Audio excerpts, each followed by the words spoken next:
Baik, assalamualaikum warahmatullahi wabarakatuh. Selamat pagi, selamat siang, selamat sore kawan-kawan semua. Dimanapun berada, semoga selalu dilindungi, dirahmati oleh Allah Subhanahu wa Ta'ala. Yang berbahagia, kawan-kawanku semua. Kesempatan kali ini saya akan menunjukkan tuas yang ada di sekitar mobil truk canter ya, atau kol diesel. Nah, tapi rata-rata menyebutnya yaitu canter. Dan ini saya menggunakan truk edisi masih Euro 2 ya. Karena yang terbaru sekarang yaitu Euro 4. Ya, mulai 2024 itu sudah seri Euro 4. Nah, tapi ini saya pakainya yang Euro 2. Tidak jauh beda, sama persis baik interior maupun eksteriornya ya. Kawan-kawan, untuk mengoperasikan sebuah truk, nah itu memang berbeda dengan mobil pada umumnya ya, terutama pada tuasnya ya, atau indikatornya juga berbeda.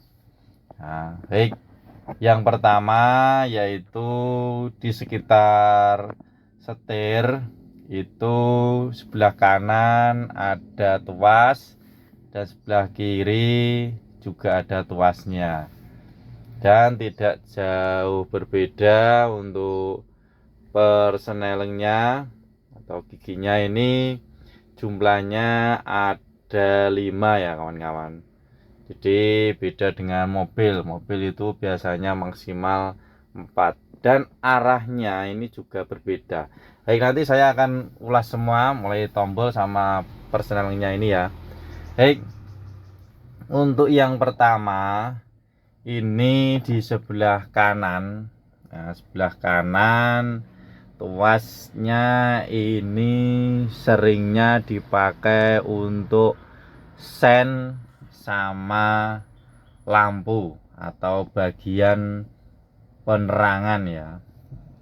Di kalau yang sebelah kanan ini ya, ini ada untuk geser lampu. Nah, kemudian bawahnya juga ada lampu juga. Kemudian ini ada L maupun R, like dan right. Nah, kanan dan kiri. Nah, untuk L atau R, like atau right, ini biasanya digunakan untuk sen ya, kanan maupun kiri.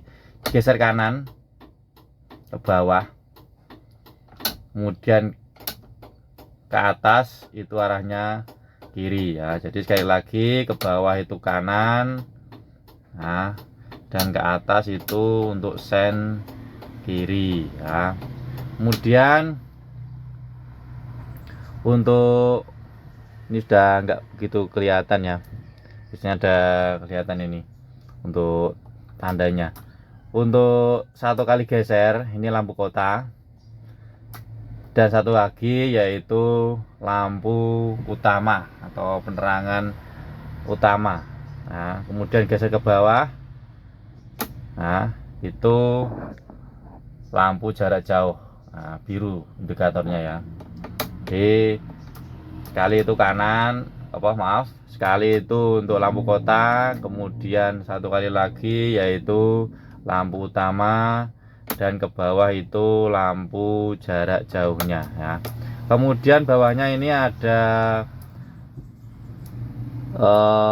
tuas atau gesernya, ada on off ya biasanya ya. Ini untuk satu kali, ini untuk lampu fog lamp, bawahnya lampu utama ya. Jadi cuma satu kali aja, nanti otomatis dia akan nyala bersama dengan lampu kota yang ada di satu reflektor di lampu utama. Nah, kalau fog lamp ini di bawahnya atau di nempel di bumper, nah, gitu ya. Ini untuk bagian tuas sebelah kanan ya kawan-kawan. Kemudian untuk tuas yang ada di sebelah kiri, nah ini tidak jauh berbeda dengan mobil pada umumnya, yaitu untuk ujungnya ini yaitu bagian wiper ya. Untuk wiper ini ada 1 2 3 ya. Jadi paling bawah, nah, ini untuk pelan, kemudian ini untuk pelan, kemudian cepat, paling cepat. Nah, jadi dia gesernya kalau sebelah sini berarti ke kiri ya, ke atas atau kiri ke atas. Nah, jadi ini posisi off, kemudian ini pelan, kemudian ini cepat, nah, dan ini paling cepat. Nah, jadi ada 3 kecepatan untuk wipernya ya. Kemudian bawahnya ini exhaust brake ya, atau rem angin. Nah, ini digunakan ketika posisi truk itu bermuatan, nah, baik ringan maupun berat. Nah, tujuannya yaitu untuk menghambat kecepatan, nah, membantu pengereman. Nah, kalau tidak menggunakan exhaust brake atau rem angin, nah itu kesulitan, nah, untuk menghentikan atau mengurangi kecepatan pada kendaraan khususnya yang bermuatan ya. Nah, jadi tinggal digeser aja ke atas. Nah, ini dia atau posisi truk itu akan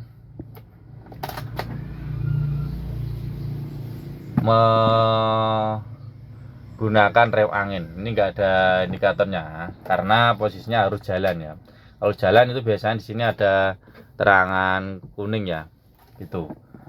Jadi untuk menggunakan exhaust brake atau rem angin, nah, ketika bermuatan, nah, baik turunan maupun datar itu kecepatan tinggi, ya baiknya menggunakan exhaust brake. Nah, yaitu caranya digeser ke atas, kemudian tuas bawah itu jangan diinjak ya, tuas bawah jangan diinjak, dilepaskan aja, gasnya dilepaskan, kemudian dia akan bunyi rem anginnya atau exhaust brake. Nah, gitu ya kawan-kawan. Jadi kalau dinyalakan tapi kalau masih digas itu juga nggak akan bunyi atau tidak mengurangi kecepatan atau tidak bekerjanya exhaust brake atau rem anginnya. Gitu ya kawan-kawan. Biasanya kalau penggunaan bermuatan itu biasanya dibantu dengan kopling sedikit. Nah, dilepas kemudian diinjak kopling sedikit-sedikit, nah itu untuk menghambat kecepatannya gitu, atau penggunaan rem anginnya ya, gitu ya kawan-kawan. Kemudian di tengah ini ada bel atau klakson. Kemudian kita lanjut ke tuas untuk gigi atau persneling ya. Di sini ya, ini memang truk itu kan ada yang di sebelahnya jok atau di tengah jok, ini ada yang di sebelahnya setir atau di bagian dashboard ya. Ini di bagian dashboard ini untuk persnelingnya. Kalau kanter semuanya ya, kanter kalau diesel, nah, itu di bagian dashboard. Tapi kalau untuk Isuzu, nah, mulai Alep sampai Giga itu biasanya di sebelah sekitar jok ini atau di tengah. Nah, gitu. Jadi berbeda tuasnya ya. Untuk persnelingnya, nah ini ada 5 ya. Jadi 1 itu ke bawah, kemudian 2 itu ke atas, 3 itu ke bawah, kemudian 4 itu geser kanan ke atas, dan 5 itu geser ke bawah. Untuk R-nya atau mundur itu di sebelah paling atasnya persneling 1, masuk 1 ini. Nah, ini R ini. Nah, ini R. Nah, ini. Nah, jadi dimasukkan dulu koplingnya atau ditekan kopling, kemudian ke atas ini posisi mundur ya, kemudian bawahnya ini yaitu posisi 1. Nah, kemudian nanjak lagi yaitu posisi 2. Nah, atau geser ke tengah ke atas, kemudian tengah ke bawah itu masuk ke 3, kemudian geser ke kanan atas itu masuk ke 4, dan paling terakhir yaitu masuk ke gigi 5. Itu ya kawan-kawan.